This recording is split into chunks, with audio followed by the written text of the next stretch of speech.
All right. What up, everybody? We've got a whole squad here for today's podcast, which gets me really excited. Ryan and Mark have both been out traveling, visiting teams, but they're back for a few days. And Andrew just finished putting on 50,000 in revenue and helping jumpstart about 50 or 60 reps. So he's been on the front lines, and we're ready to go for the week 3 podcast, which gets me excited. So last week was officially our best week of the summer. We improved by about $100,000 in service revenue, which is about what I expect each week right now. We went from like $650K up to like mid 700,000 in service revenue just last week. So give yourselves a big pat on the back. We'll get into more stats here in just a second, but I started off last week's podcast just congratulating everyone for doing extra, and I want to do the same this week. It's officially April 1st today. You guys probably won't watch this until tomorrow, April 2nd. But it is crazy to me that before April, which historically we didn't even have anyone knock before April, like ever in my 8-9 years on the job. So before April, this group, this partnership has put on $2.5 million in revenue. And last week alone, we did $750,000. That is special. That is unique. That is extra. And it gets me really excited. I think, just as I'm spitballing ideas here, one of the worries or concerns with doing extra is that you won't do the hard things when it's time. And so I want to take a second and really challenge everybody. April 1st really marks the start of it not necessarily being extra anymore. Like now it's just go time. It's kind of the regular season. We expected everybody to be out April 1st. We expected sales reps to be showing up April 1st. We expect great things to be happening April 1st. So we did the extra. I'm really, really proud of everybody. We're going to do extra again later. We're going to do extra every single day. But now it's time to sprint. Now it's time to take it really serious. Now it's time to ramp up the numbers. No more excuses. No more saying, hey, I'm going above and beyond. Like now is when the rubber meets the road. And now is when we really have to just expect greatness out of each of you. I've been thinking a lot about what I want out of this summer, what I want out of myself, what I hope for from my team leaders, from my friends. Honestly, the saying expect greatness just keeps coming into my head. I expect myself to be great, and I'm going to hold myself to that standard every single day. I'm going to show up if I don't feel well. I'm going to show up if it's rainy. I'm going to show up if it's crazy hot. I'm going to show up if I had the best day ever yesterday. I'm going to show up if I had the worst day ever yesterday. I expect greatness of myself. I know these guys each do too. And I hope that each of you will expect greatness out of yourself. Hold yourself accountable. This summer for all of us is a really unique opportunity to do extra, to go above and beyond, to do more, and to prove that we really are destined for more than just a 9-to-5, more than just the rat race. That's what this group is all about, and that's what I really want it to mean. So I figured we could start off asking these guys a couple questions and then dive into some stats and then do some advice at the very, very end. But the question I really wanted to ask each of you is you all just knocked with a ton of rookies. Andrew, you obviously put on a ton of revenue yourself. What are you seeing out there that our first-year sales reps need to do different, need to do better? The guys that are really getting it, what are they doing different from the guys that are, still kind of in that learning curve? Maybe what's the best advice you have for somebody who's just getting started? Andrew, do you want to start us out? Yeah, for sure. You have to hold it kind of close to your mouth. Yeah, I got us. So I think the biggest thing that I've always noticed year over year with rookies starting is the ones that are putting on the most revenue the soonest are the guys that are willing to get some door slams. And what I mean by that is guys, typically rookies especially, aren't willing to push a customer to that kind of breaking point where it gets really awkward. And the ones that are the ones that are having 10K, 15K plus weeks. And so even still, a good rule of thumb that I give my rookies is, hey, for your first month or two, there's really no better way to find the line with the customer other than to pass it over and over and over again. And so if you're pissing off customers, you're probably doing your job correctly. And so just keep doing that, and you'll eventually get to the point where you can kind of stop doing that and learn how to just close them the right way. The saying, be comfortable with the uncomfortable, comes to mind. Like, push so hard that you're like, oh, this is a little bit awkward, and then push one more time. And if you study sales, if you're in sales for a while, if you watch sales trainers on Instagram and YouTube and these things, they'll say that like 90% of sales happen after like the fifth or sixth close. And I think that's true. As you see our top sales reps, like, they're really, really good. Another thing that comes to mind is once you've pushed somebody far enough and enough people far enough, you kind of learn to like preemptively overcome some of the smoke screens. And I think that's what you and Tanner and John, Easton, some of our top sales reps, are Chandler McElmurray, doing really, really well. Ryan, what's your piece of advice? So a couple things. I just thought of this quote that I actually heard not super long ago that kind of plays off of this too. I mean, I've looked at it a lot through sales. What is bold today will not be bold tomorrow. What is uncomfortable to declare today over time will become second nature and not be seen as rude, but rather be seen as conviction. And so it's funny, I go out with a lot of the guys that are doing really well, especially like the Drews and the Tanners and like the Johns and the like everybody else that's crushing right now. And it's actually really cool to see that the more they push on the doors, people actually like and respect them about 10 times more than the kid that doesn't have the guts to push, because that kid gets his door slammed in the face. They leave a little bit more unhappy versus a guy like Drew ends up getting a ride in the 69 Mustang after he gets the sale because the guy respects the crap out of you for pushing, and he can see that you're really dedicated to what you're doing right now. So definitely don't be scared to push. Actually, I think people will like you a lot more, and you'll have a lot less of those awkward interactions the more you do that. Number two for me is I do think that we need to focus heavy on skill and on actually closing customers. That was a really big theme that I had this last week, is once you're actually getting through the pitch and everything, it's really cool to go to close and say, hey, you know, I'm taking care of everybody, and, you know, if I could get the inside done too, does that sound fair? And that's fine, but there's always a good, better, best in closing. You need to be using option closes, such as, awesome, I know that Ted next door is having me do the inside because he's having the small ants, a couple different things like that. Do you want me to do that as well, or just the outside? The customer will reply, we might as well do both. And then you need to go directly into a hard close with a contract close and say, perfect, what's your name? Or perfect, what's a good phone number that I can text you at? Or whatever it is. But we need to make sure heavy right now that we're training on getting into the contract and actually closing customers. And that's where, again, the guys that have done really well, for me, from training with them and even being out on the doors with those guys, that's what I've seen is a little bit more common amongst the guys that are having that success, is closing and really getting to that point. I love that. I love the emphasis on skill as well. I think, like, especially early on in this job, it's easy to write success off as luck. Like, oh, that rookie got lucky. Like, oh, that experienced rep, like, he had the good area. Like, oh, this guy did this and he just got lucky. But the reality is, the longer I've done this job, I mean, I do believe in luck. Like, sometimes you get lucky and you find a sweet rollover, and that's awesome. But consistency, I guess I've seen enough guys do consistently well that I really believe this is a game of complete skill. Jake West, for example, he's the top rep at Aptiv currently. He's at like 175K in service revenue in like 3.5 weeks.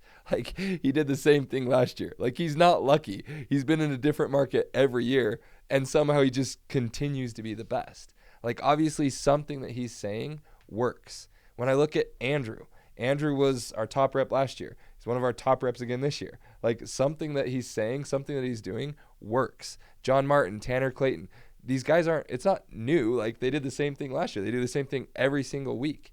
Ethan, who was our top rookie like 2 out of the last 3 weeks, I believe he was one of our top rookies again this week. Like, something that these guys are doing works. And so if you're not getting the results that you want, focus on that skill. Focus on developing the aptitude to be able to sell more customers. So I love that. Marcus? Yeah.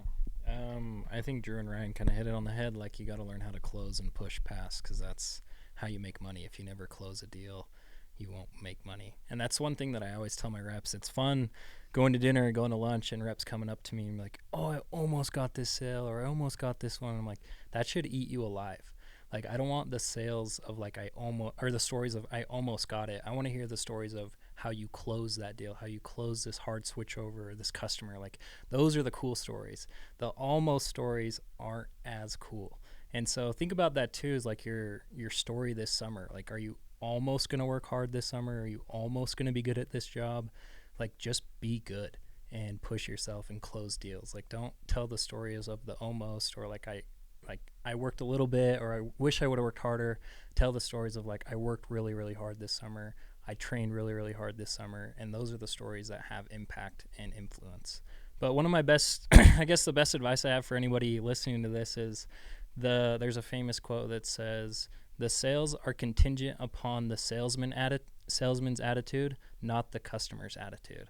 I think sometimes we get in our heads of like, this neighborhood's hard, it's been knocked, or, you know, everyone's not interested, or everyone has a company, or everyone's mean to me. And it's really, that's not the case, because you do talk to these top performers like, I love this area, I love this neighborhood, and it's just their attitude. So be conscientious of like your talk, your self-talk, your positive talk. Like, a lot of times our reps, they're not negative, but it's subtractive. It's like, oh, I knocked 100 doors a day and no one was home. Like, I didn't get any DMs. Like, that's not negative and that's factual, but it's also not positive. So just be aware of how you're talking to yourself and how you're talking to other people on the team, because it does have an impact on your sales and your summer. Powerful, powerful advice. One of the things we talked about previously, if you guys will remember, is extreme positivity. Like, extreme, disgusting levels of positivity. Like, only focus on the good. And if you can do that, good things will happen. I love that advice, Mark. Okay, let's share some stats and give some shout outs, and then we'll go into some more advice and stuff like that. Guys, you'll see it pop up here on the screen. Mitchell put it up. This last week we had 144 reps get at least one service. Crazy. We had more than double the next partnership, almost triple, really. So that's, again, where I want to give major kudos to every single rookie that we have, every single team leader, every single experienced rep, especially these guys right here. Like, that is above and beyond the Call of Duty. Incredible. Every single Monday I have a partners meeting at 11 a.m. and we just get raving shout outs because everyone said they were going to show up early, and we actually did. We're over $2.5 million in revenue. We have 150 sales reps out knocking every week. Like, our guys are dogs. You are all dogs. So thank you for working hard. Thank you for showing up. Thank you for pushing. Our service contract value. We had, or our service CV, so our total on the week, we had $724,108. Awesome. Next closest to us was $305,000. We smoked them. Serviced ACV, $930. Okay, this is where every week I look at it, and it's one of the most important ones to me. We have some room for improvement. We're the second lowest, and the best thing that we can do here is, 1, sell less basics, 2, push mosquitoes more often. If you guys do those two things, we'll see that shoot up over 1,000. Okay? Push the contract value more, and the results will come easier. When I look at the top performers every week, the Jake Wests, okay, in the company, the top performers, their average contract value is like $1,200. So it is easier to get additional revenue from the same customer than it is to get additional customers. When I started out at Aptiv, I sold $400 contracts all day long. I kick myself every night. Every night as I'm going to sleep, the last thought, right as I'm drifting off to dreamland, is, why didn't I sell higher CVs? It keeps me up because it's so much easier to get money out of the same customer. Andrew, do you have any advice for maximizing contract value? Yeah, for sure. So honestly, I've never really had like super high CV. This last couple weeks, though, I know as Aptiv shifts more, it's going to be even more important. And so I try to push it a ton. And there was a few instances where there was an update to the app this last week, and it auto corrected to $185 a treatment. And so I started just pitching 185. And there was 2 customers in a row that I pitched it to, and they were like, oh, okay, like let me go ask my husband, but like that price isn't bad. I like that. And so I was like, awesome. Goes talk to the husbands, come back, and sure enough, got the okay with it at a 185 pro contract. Like that before this year was like, dang, like I just sold a freaking fatty. But like as you pitch it more and more, it starts to click that it's really not a ton of money to people. And like Garrett was saying, it's a lot easier to just maximize an extra $100 or $200 out of a customer than to try and get a sale or two extra a day. And so rather than selling 6 accounts at an 800 CV, try and sell 5 at 1,000, and I promise you'll have a way better summer and you'll make way more money. Rock solid advice. Thank you. Okay, the next stat that I want to go over, our service to sales ratio. This combined with our same day percentage. So we had an 82.8% service to sales ratio. I've told you guys this before. I'll say it again. We need to be at 90% once we're in full swing for the summer. So I'm honestly relatively happy with 83% right now. I know we have rookies learning to sell. I know we have service pros figuring out how to go through the agreement. I know we have saves happening, things like that. I'm relatively happy with it, but there is a ton of room for improvement. One of the biggest areas we can improve is with our same day percentage. Last week we had 31.6% of our contracts same day. We need to get that up to 50% and beyond this summer. And that's not just like an elite goal, that's like a company-wide goal. Like they want our entire sales force same daying 50% of our accounts. And guys, we're truly lucky to work at Aptiv in a time when we have that many same days. My experience in the past, it was very rare to get a same day. It was if somebody canceled, you might get one. A bunch of the reps that we switched over from other companies have told me that they were scheduling out 2 days all summer long last summer. So the fact that we can same day 50% of our accounts is like a really, really cool opportunity, and it will make everyone more money. I've said this a dozen times. I'll say it a dozen more. We need more service pros. Okay, we need rock solid, rock star service pros.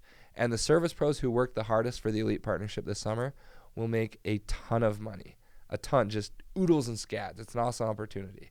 So we really need more service pros. We really need dynamic efforts there. And if you are below 82.8% service to sales, just know that you're below average, and we need you to get that up. Okay, we need everybody making a team effort to get that to 90%. Last knock of the day. We led here, but we didn't lead by quite as much. We had an 8:14 p.m. last knock of the day. 8:05 is the next closest to us. Guys, we have here Ryan Myers, perhaps the best nighttime salesman the world has ever known. And I actually talked a little bit about Ryan last week. Ryan, give everyone some tips on end of the day sales and your mentality going in after 8 o'clock. Nighttime sales are money, you guys. Both my rookie summer and my second summer, I did 400 accounts my second summer. That was a huge portion of my sales that I actually sold were after 8 o'clock. And even a lot of times after 9 o'clock, I've had, I would probably say 20 plus days where I've sold 3 accounts after 9 o'clock. And so that's something that if you guys can get good at that, when you do the math on, hey, I've got another 120 days that I can sell. If I am able to sell one account, or let's say even an account every 2 days after 8:30 over those 120 days, so that's in theory, if you have good contract values, an extra $60,000 in revenue. When you add that $60,000 on top of your $200,000 that you did during the summer, now you're at $260,000. You pass 2 more benchmarks that you're getting extra pay for commission. You also are getting paid on the extra $60,000 in revenue. You're also having a bigger bump on your emerging team leader bonus. Like literally speaking, by knocking that extra 30 to 45 minutes at night, that is one of the biggest things you can do to have success this summer, is being willing to work and put that time in. That the reality is most guys from other companies, they're not willing to do that. When I knock at night, I love it. And my mentality is people don't have the guts to knock late like we do. And so I actually find more rollovers after 8:30 than I do during the rest of the day. It's kind of a funny thing to start to think about, but most of those people, like I can't tell you how many times I've had somebody tell me, oh my heck, yeah, I've lived here 8 years. You're the first person to ever knock on my door. And I'm like, you're kidding me. Like, you've been here 8 years. And it's because they get home from work at 8:30 and people are scared to knock on a door at 8:30, but I'm not. And I knock on that door at 8:30. My approach always, every single night, there's definitely a right and a wrong way. Number one, you want to knock on houses that have lights inside. If it's a dark house and there's no lights on, just skip it. It's not worth your time anyways. Plus, somebody will probably just come out pissed off. Like, it's not worth your time at all. Number two, if their garage door is open, or definitely if they're outside, those are also people that I talk to. And you're going to approach it very similar. I like to build a lot of urgency when I knock on a door at night. And so I'll say things like, for example, as well, if they come out and they're whispering, then I'm not going to speak in a loud voice. If they come out and say, hey, what are you doing? I'm going to go, hey, how are you? And I'm going to pitch a little bit quieter.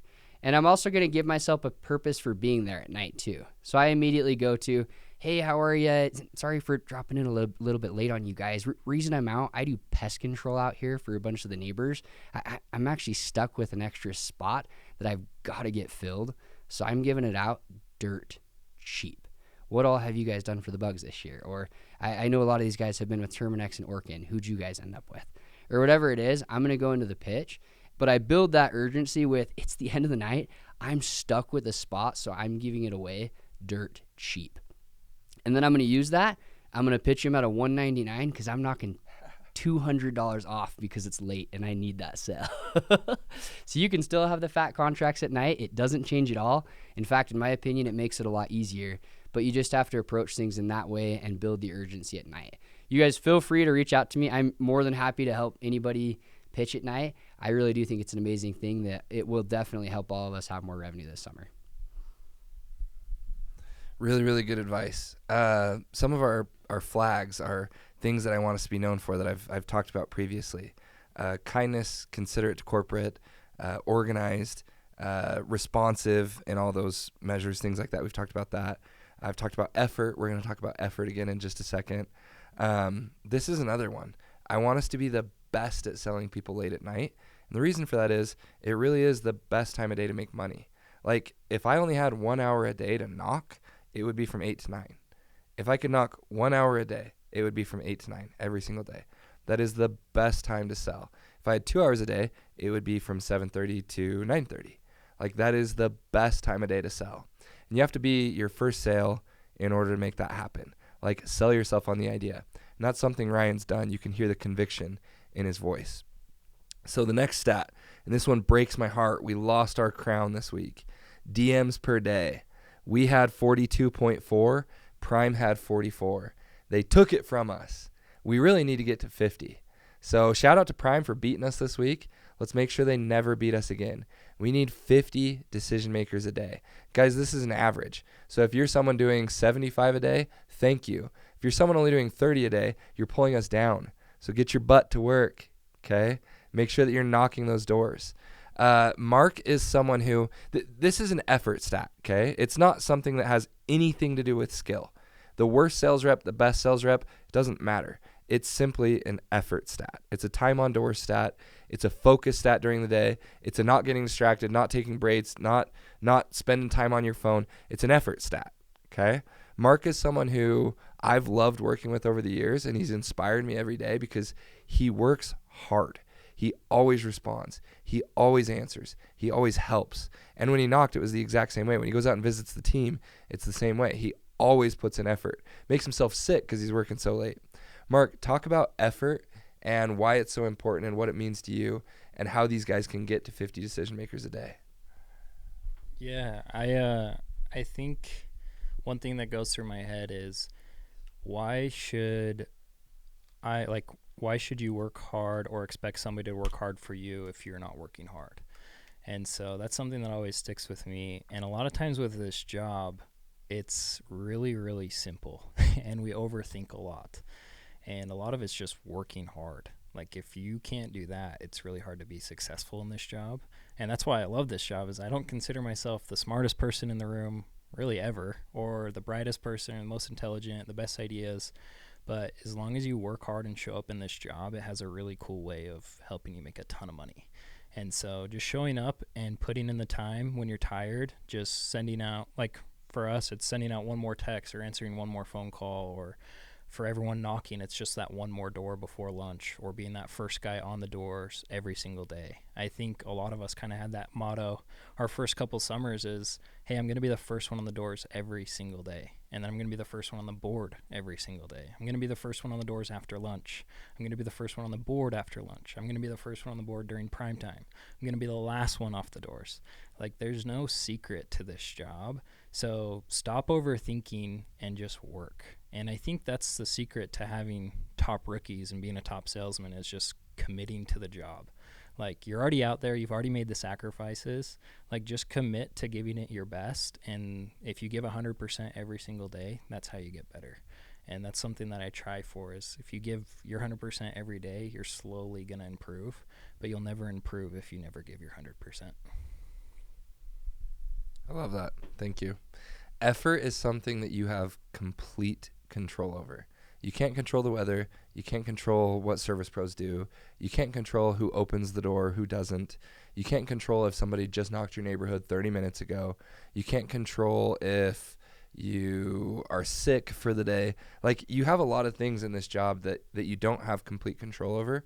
But this one, DMs per day, effort, it is 100% within your control. So when I see some of our sales reps struggling or not performing as well as they want, and I see that their effort metric is low, I don't even really feel bad. I'm like, dude, you just got to try harder. You just got to give a little bit more. You just got to go a little bit bigger. It's completely within your control. This is the first solution to every problem that we have. You want to sell more revenue? Knock more doors. You want to get better at this job and gain more skill? Knock more doors. You want to talk to more decision makers every day? Knock more doors. You want more upfront money? Knock more doors. Like, everything is within your control. Okay, the more doors you knock, the better you'll do. And Mark mentioned it. It's 5 more doors in the morning, 5 more doors as your team's going to lunch, 5 more doors before anybody else gets out after lunch, 5 more doors at the very end of the night, and then 5 more doors after that. If you do that, that's an extra 25, 30 doors a day. It's going to turn into 2 or 3 extra sales a week, which is going to turn into $20,000 over the course of the summer. Like, it's that prevalent. So effort matters most. I'll share one more thing. One more thing that I like to share with my teams is, when you don't knock a door, you have a 0% chance of getting a sale. And when you knock a door, you actually get a 100% chance closer to getting a sale. If you knock a door and somebody answers, your percentage goes up another 100%. So if you can knock a door and get a DM, you have a 200% chance of selling that person. So your percentages are through the roof. And if you're knocking a lot of doors and you're not spending time with DMs, then that's where you need to look at your skill set. So if you're getting a ton of DMs every day, but you're not closing that many deals, you got to look at your time spent with DMs. Anytime that I knocked with Chandler, I think I knocked maybe 4 doors with Chandler. Like, we didn't shadow for very long, but he was with me for an hour. And we talked to 4 DMs, and he talked to each one of them for 15 minutes. And I think he closed 2 of them. And so it's like, man, if you could, everyone wants to knock less doors and make more sales. And so if you can get good at your closing ratio, I think our closing ratio is what, 74? Yeah, it's like 1 in 74. 1 in 74, which is horrible. Like, truthfully, it needs to be 1 in 50, and then it needs to be 1 in 40, and then 1 in 30. So look at your decision makers per sale and figure out what you need to do to close that gap. 100%. I think when I look at our decision makers per sale, it actually gets me really excited, because I know how much we're going to improve just organically. Like, it's always really, really bad this time of year because everyone's new. But and you'll see this, like, you see a guy like Andrew, a guy like Tanner, a guy like Colby, a guy like Connor Geisler, actually, who is back from solar this year. Connor sold almost 10K in revenue on Saturday alone. Connor was closing 1 in 9 last week, which is remarkable. Like, truly incredible. So 1 in 9, I don't think everyone's going to get there this summer. It'd be amazing if we did, but it is realistic to get everyone to 1 in 30. So you're going to see those improvements over the course of the summer. And if we continue knocking 60, 70 decision makers a day, that's when it gets really fun. Like, when your average DMs goes from 1 in 74 for a sale to 1 in 30, and you're still knocking the same number of decision makers every day, all of a sudden you're making 2.5 times as much money, which is ultimately the goal. And that's when this job really becomes worth it. So we got to beat that learning curve. Okay, I'm going to fly through a few more stats really quick. I have one more thing. Sorry. Yeah, no, please. I just wanted to echo, because part of Mark was talking about Chandler spending so much time with decision makers. I guarantee Chandler's still hitting 50 or 60 decision makers a day. So it's not a cop out. Oh, I'm selling a lot of people, I'm only going to hit 20 DMs. Because even on my best days, when I'm selling 8 to 10 people, I'm still hitting 50 or 60 decision makers. I will say that part of closing your sales to DM ratio and getting better is spending more time with decision makers on the door. I had a couple reps shout at me this last week, and they were just amazed. Like, almost every person that answers the door, I'm like almost getting to contract through, and like a good percent of those, I'm like getting through most of the contract before they bail. And so out of like 50 DMs a day, if I sell 1 in 10, I'm probably getting through or into the contract with another 20 of them. Like, it's just spending time with decision makers, and that's going into being willing to push harder, rack more, dig deeper with each customer. Powerful. Okay, I'm going to rapid fire through some other stats really quick. Our average initial last week was $82, which it's good. Like, that's commendable. We are the second highest, ironically. There were 3 other partnerships at 81 and 80, but Prime again. Prime was at 110, which is about where I want us. I'd love to see us at 119. I think we'll see this come up as the summer goes on, and as our guys get better at selling, they don't rely as much on the price drop. As people have bug issues more, we'll run into more rollovers. But obviously there's some effort that goes into this. We just need everybody to pitch it a little bit higher. Best way to improve your initial is to start higher with your initial offering. If I start at a 149 initial, it's going to be hard to keep it above a 99. But if I'm starting at a 249 initial, I can probably get them sold at a 149 initial.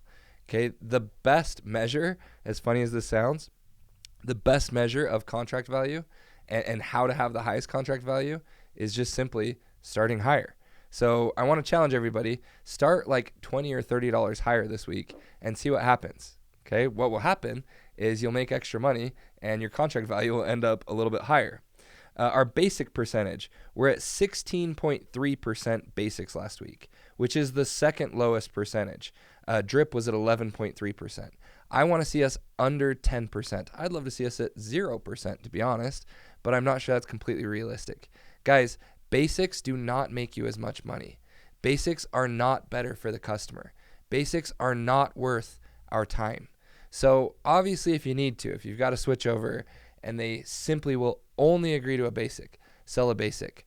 But you should always, always, always, always avoid basics.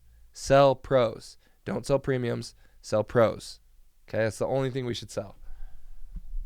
Just one thing on that. If you're selling a lot of basics, I guarantee it's just how you're explaining pro. And I'm not saying that you shouldn't explain pro 6 treatments a year, but the way that you say it goes a really long ways with the customer. So if you need advice on that, hit me up. I'm happy to give that. I think I only sold 3 basics out of 54 serviced accounts that I had over the last 2.5, 3 weeks. So yeah, and then they get upgraded anyways. Yeah, if you're selling basics, like literally half of those, the Service Pro will come through an upgrade, and then the Service Pro makes a bigger commission on it than you do. So don't let the Service Pro steal your commission. Sell pros. Our RPR last week, we had 5,028, which considering the time of year, considering how many rookies we have, I'm really proud of that. That's good work.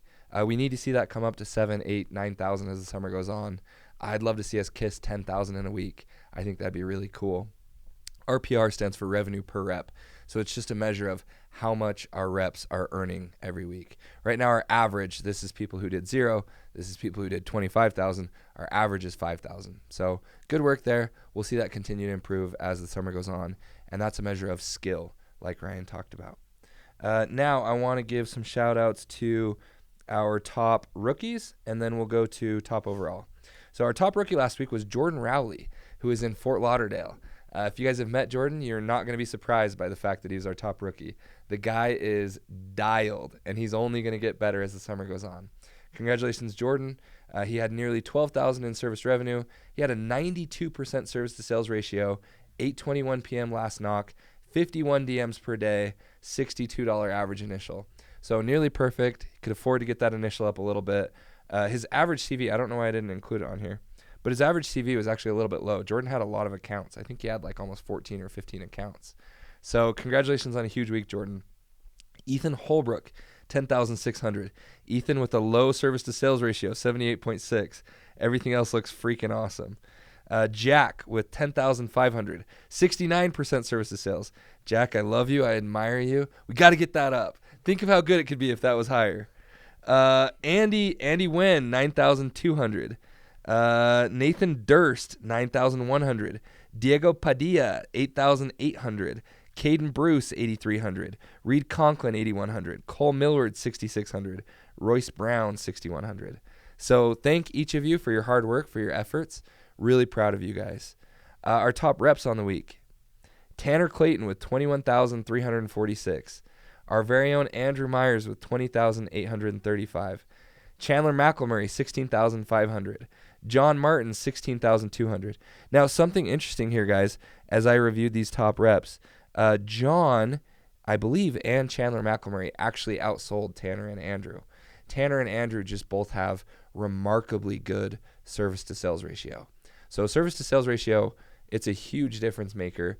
Andrew and Tanner both have their own service pros or service pros that they work really closely with. Both of them had a very high same-day percentage. In fact, Andrew sold 60% same days. John had only 33% same days. So if John can get his service-to-sales ratio up above 50%, right away he'll see like a 5 to 7% improvement in total service revenue. I know Mark has recruited a service pro for John, so we'll see that bump up.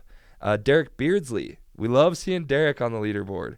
Connor Geisler, which again, Connor had 10K just on Saturday, so he's going to have a big service week this week. Easton Wanger, Tayton Johnson, Riley Woods, Levi Huffman, and our very own Danny Webb. Danny had 100% service to sales ratio, and so did Levi. So really, really cool. Derek Beardsley had 87% same days, which is not a surprise. That McKenna, that Easton crew always has their routes dialed. Let's see. ACVs.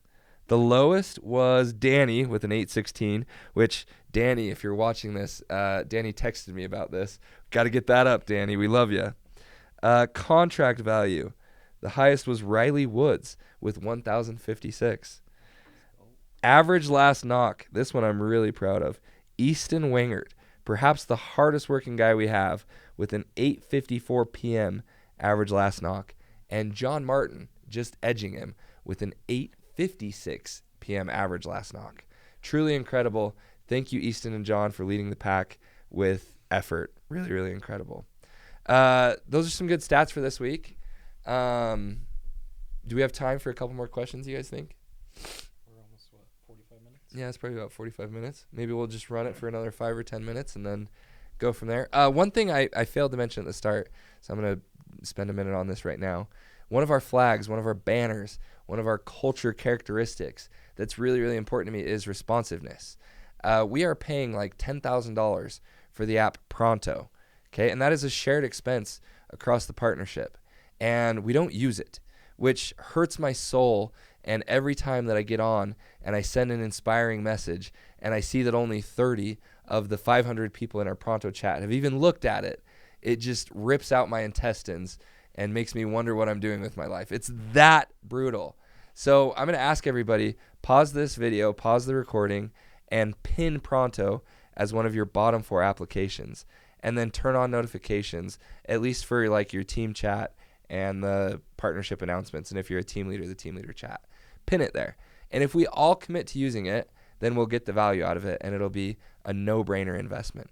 But if it continues down the current road, then we have just wasted $10,000, and I would have way rather spent that money on some cool shoes or something else. So I'm begging you guys, please use Pronto. It'll make your life easier. It'll make my life easier. It'll make everyone at corporate's life easier.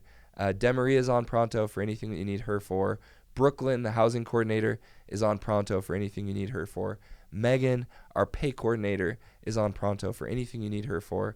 You guys can message these people. You can ask them questions. You can ask them for insights. Whatever you want, just please use Pronto. You can message me.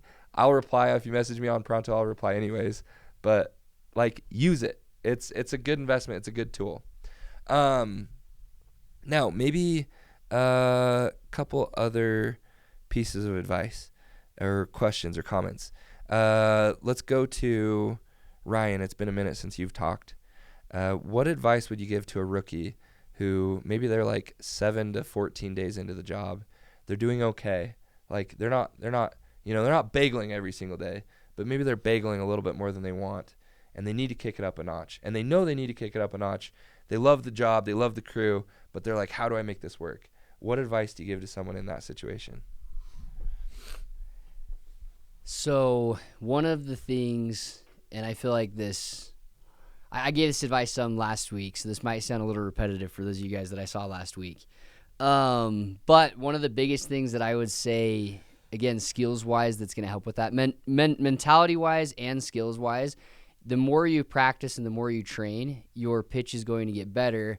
Therefore, you will feel more confident on the doors. And that's like where confidence comes from, especially as a rookie right now. The more you do that, you will feel more confident. People will notice that. The kid that goes and knocks the door that doesn't feel confident, that's like blood in the water for a shark. The customers will freaking stomp on you, will shut doors faster, especially if you don't feel confident. And so make sure you're training and doing all those right things. My little bit of advice with that, probably the most important thing you can do right now, in my opinion, is having voice memos, turn voice memo on in your pocket, and record your pitch during the day. That gives you the chance at lunch to then listen to a couple of your pitches in the morning, and you can go, oh, heck, I was pitching way too fast. And I remember one day my second summer, which was my best summer, where I had been getting my absolute butt kicked. It was 7 o'clock at night, and I didn't know why the heck I was, crapping my pants that day. And I listened back to my pitch, and it was as simple as I was talking too fast. And so I decided I would slow down. I would maximize a little bit more on the next door. Lo and behold, I sold my next door. But had I not recorded my pitches, had I not been reviewing that throughout the day, I wouldn't have really realized that. And I would have gone home at the end of the night and been frustrated and probably thought it was just a sucky area, when in all reality, I just needed to slow down and pitch. So record your pitch, voice memo yourself, review that with yourself, review that with your buddies at lunch, your teammates, and then review that with those same guys at night, and push each other to do that. Hold each other accountable to record pitches. I would review those at night, and I would review those in the morning, and I would review them at lunch, and sometimes on the door. And then on those times too, certain pitches that you want a little extra push as well, definitely send them to your team leader. Definitely be reviewing those with your team leader at night and in the morning. And then also feel free to send them to, one of the other higher ups. Send them to I would be more than happy to listen to that, but I need you guys all to make sure that you are reviewing that yourself as well. Don't just blindly send a pitch and go, hey, here's a pitch, and I want you to tell me what I did wrong. I would much rather have a text that goes, hey, here's my pitch. This is what I picked out from this pitch that I feel like I could do a little bit better. I wanted to hear your thoughts as well. And that's going to get you a lot further, learning the pitch and realizing what you need to do better than just sending it. Or than going out and watching Drew knock doors, for example. Shadowing, as fun as it can be, a good example Garrett gave last year, it's kind of like watching Mozart play the piano. If I am somebody watching Mozart, I'm learning the piano, I'm sitting down watching him play, it would be really cool to watch Mozart play the piano, but the reality is you're not going to actually get better unless you practice yourself, unless you're watching yourself, and unless you're doing those right things. Okay, so shadowing is great, but a voice memo and everything like this and training that way is probably, in my opinion, about 10,000 times better, and that would be my biggest advice for you guys. Really, really, really good advice. Learn to critique your own pitch. I think, Mark and I have talked a lot about this. When I started this job, Chandler was my team leader. Chandler was the GOAT. I freaking love the guy. But Chandler didn't figure the job out for me like I did. And everybody who becomes truly great in this industry, great at this job, you have help along the way. You have giants that you stand on their shoulders. You have people who lift you up, who teach you, who help you. But so much of it really just boils down to your own efforts. As much as I would love to, I can't do it for you. As much as Ryan would love to, he can't do it for you. Andrew can't do it for all 100 reps he's going to have this summer. Chase Flynn can't do it for his team leaders. Aiden Parent can't do it for you. You got to find the pepper and you got to do it yourself. You got to be the guy. So learning to critique your own pitch on some level is one of those things. I think we'll end with this one. We'll open it to Mark and Andrew. The job has a lot of hard days. The job has a lot of slow days. Mark, this is your 7th summer? Andrew, this is your 4th summer? 5th summer? Jeez, we're getting old. Advice for someone who is starting out. Maybe they've seen the success, maybe they haven't. But the question is it worth it? Yeah, I think the answer is yes. The job is worth it. The hard days are worth it. I think just going back to what Ryan said too, like Garrett, just getting good at the job. Like, you're going to have hard days whether you're really good at this job or really bad, but this job is a lot funner when you're good at it. So take the time to just get good at the job, because then the hard days aren't so hard. And don't get complacent either. Like, you should hold yourself to a standard of, if you're not selling, like, you should hold yourself to at least one sale a day. Like, you should expect that of yourself. And if you're not getting that, start expecting that. But there's going to be hard days. Like, some days when you sell 5, like, it could be the worst day of your life. Like, a lot of times we attach ourselves to numbers as well, and our worth to our sales numbers, which isn't necessarily the healthiest thing. And that's why this job can be a lot of ups and downs. But just being, Andrew Miller loves the goldfish training, just being a goldfish. Like, whatever happened yesterday, you can't do or change or anything. Like, it's out of your control. Forget about it. And if you can zoom in on a micro level and forget each door, whether you sold that door or whether they screamed at you or is a Karen or whatever, like, it could be the worst experience ever. If you can learn to forget that in the next 10 seconds, like, your life and your summer is going to be way better. So my best advice is zoom out of your emotions and just focus on the things that you can control, because the hard days are going to happen no matter what. It's going to rain, it's going to storm, but that's the only way you get flowers and sunshine, is going through the storms. That gave me chills. That was poetic. Yeah, I think the answer is 100% worth it too. There's like a ton of reasons going through my head right now, but one of them that has been sticking out to me this year, just because I only went out for 2.5 weeks just now, and now I'm back, is just the skill set that I've been able to build, where if I lost everything tomorrow, that I could go pick up a door-to-door sales job, and I could go out any day of the week and make $3,000 to $4,000. And I could probably make, multiply that by 30 days. I could probably bring it in $50K a month, like, just by going out and knocking doors. Like, that skill set is a life changer. It's a game changer, and you will never be in need. You'll never be broke. You'll be able to bless your family, your future, so many people's lives, just because you stuck out. You learned a really, really cool skill set, and you got really good at something that not a lot of people are willing to do. And so that, in my opinion, is well worth it. I remember Jimmy Rex, who some of you may follow him on social media. He came and spoke to us one time, and he basically said the same thing. He goes, when I learned I could make money knocking doors, he goes, I realized that my worst case scenario was still pretty damn good. And this job gives you that. Like, your worst case scenario is you go knock doors 6 months a year and you make 6 figures, and like, well, it's a good thing. But that doesn't happen overnight. You got to go through the hard knocks to get there. Like, Andrew's 5 summers in. He didn't start out making $3,000 a day. Like, what a cool thing to hear him say it now. But I remember your first summer, like, there were some really slow days. Like, you developed that skill set. You grinded to get there. I'm the same way. Like, I love the fact that I could go out and produce on any given day, but I'm 11 years deep. Like, I'm an old man, and I certainly didn't start out that way. Like, I basically bageled for 2 weeks. It was brutal, but that doesn't happen anymore. So go through the hard times. Keep your chin up, like Mark said. You can't have flowers without some rain and some sunshine. It's worth it. Guys, I love this job. I love this group. I love our culture. I love the effort. I love each of you. I believe in you guys. Don't slack. Don't shortchange yourself. Don't skip the hard things. Go the extra mile. It'll all be worth it. Thank you guys for tuning in.